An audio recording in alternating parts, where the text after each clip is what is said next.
এজন্য সম্মানিত বন্ধুগণ, চার শ্রেণীর মানুষ জান্নাত পাবে না আল্লাহর ওয়াদা। এক নাম্বার হলো যেই সন্তান তার পিতা মাতার সাথে নাফরমান করে, ভালো আচরণ করে না। আমাদের সমাজে আছে না নাই? আজকে আমাদের সমাজে মায়ের সাথে ভালো আচরণ করে না, বাবার সাথে ভালো আচরণ সন্তান করে না। আমি ওই সমস্ত সন্তানদেরকে বলতে চাই, এটা চার শ্রেণীর মানুষকে আল্লাহ জান্নাত দিবেন না। তার মধ্যে এক নাম্বার হলো পিতা মাতার সাথে যারা ভালো আচরণ করে না। সন্তান, তুমি আজকে মনে করছো মাকে কষ্ট দিয়ে আমি অনেক টাকার মালিক হয়েছি, বাবা মাকে দেখার সময় নাই, বাবা মাকে দেখার সময় নাই। অনেক বড় বিল্ডিং করেছো তুমি, ওই বিল্ডিং এ অনেক মায়ের থাকার ভাগ্য ওই সন্তানের বিল্ডিং এ হয় না। এমন দৃশ্য আমার বাংলার জমিনে আমরা দেখতে পাই কি পাই না? বলেন বলেন।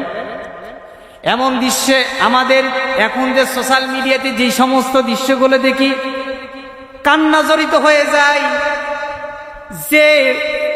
যেই মা ছোটকালে একটি কুড়ো ঘর করলেও সন্তানকে রাখার ক্ষমতা হয়েছে, 5টা সন্তান হইলেও 5টা সন্তানকে এই একটি ঘরের মধ্যেই মা রাখতে পেরেছে। কিন্তু সন্তান যখন প্রতিষ্ঠিত হয়েছে, সন্তান যখন বড় হয়েছে, বড় হওয়ার পর 10 তলা বিল্ডিং করেছে, কিন্তু ওই মা জননীর ওই বিল্ডিং এ থাকার মতো ভাগ্য আর হয় না। আমি এই জন্য সেই সমস্ত সন্তানদেরকে বলতে চাই, আজকে মাকে দেখছেন না, বাবাকে দেখছেন না, আল্লাহর ওয়াদা আপনি জান্নাত পাবেন না। এটা আল্লাহর ওয়াদা। আল্লাহর ওয়াদা যদি জান্নাত না পান, তাহলে আপনার দুনিয়ার জীবনটাও হয়ে যাবে বৃথা। দুনিয়ার জীবনেও আপনি শান্তি হারিয়ে ফেলবেন, পরকালেও আপনাকে জাহান্নামে যেতে হবে। এজন্য 4 শ্রেণীর ব্যক্তি জান্নাত পাবে না আল্লাহর ওয়াদা। 1 নাম্বার হলো ওই ব্যক্তি, ওই সন্তানগুলো যারা পিতামাতার সাথে ভালো আচরণ করবে না, নাফরমানি করবে। 2 নাম্বার হলো যারা সুদখোর হবে। এই পয়েন্টের জন্যই আমি এইদিকে এসেছিলাম। 4 শ্রেণীর ব্যক্তি জান্নাত পাবে না আল্লাহ বলেন, আল্লাহর ওয়াদা। 2 নম্বর হলো সুদখোর ব্যক্তি, যে সুদের সম্পর্কে, সেই সুদের শাস্তি সম্পর্কে আমি আপনাদের 12টি শাস্তি আপনাদেরকে শুনিয়ে গেলাম। সুদখোর ব্যক্তি আল্লাহ জান্নাত দিবেন না, এটা আল্লাহর ওয়াদা। সেই সুদের সাথে আমার বাংলার মুসলমান আজকে জড়িত আছে না নাই? সেই সুদের সাথে আমাদের বাংলার মুসলমানদের কোনো সম্পর্ক থাকতে পারে না। আমাদের পরিবারের সাথে কোনো সুদের সম্পর্ক থাকতে পারে না। 4 শ্রেণীর ব্যক্তিকে জান্নাত দিবেন না। 2 নাম্বার চলে গেল।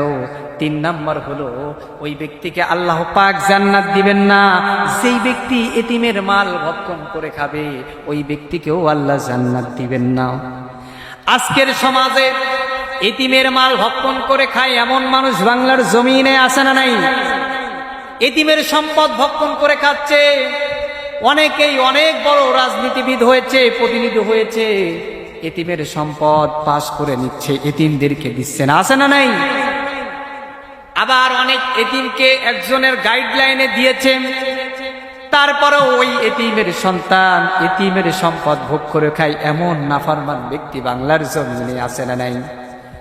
যেই সমস্ত ভাই, যেই সমস্ত বোন, আমি তাদেরকে উদ্দেশ্য করে বলি, আজকে আপনার আন্ডারে একটা এতিম রয়েছে, আপনার আন্ডারে এতিমের সম্পদ রয়েছে। এই এতিমের সম্পদ আপনি যদি সঠিকভাবে তাদেরকে মেনটেন না করতে পারেন, আল্লাহর ওয়াদা এই এতিমের সম্পদ ভক্ষণ করার কারণে আপনাকে জাহান্নামে যেতে হবে, আপনি জান্নাত পাবেন না। এটা হচ্ছে আল্লাহর ওয়াদা। আল্লাহ যদি ওয়াদা করে, তাহলে আপনি কখনোই জান্নাতের মুখ দেখতে পাবেন না। সম্মানিত বন্ধুগণ, 4 শ্রেণীর ব্যক্তি জান্নাত পাবে না। 3 নাম্বার চলে গেল। 4 নাম্বার হলো যেই ব্যক্তি মদ পান করবে। আজকে আমার সন্তান মদ পান করে, আছে না নাই? মাদক সেবন করে, আছে না নাই?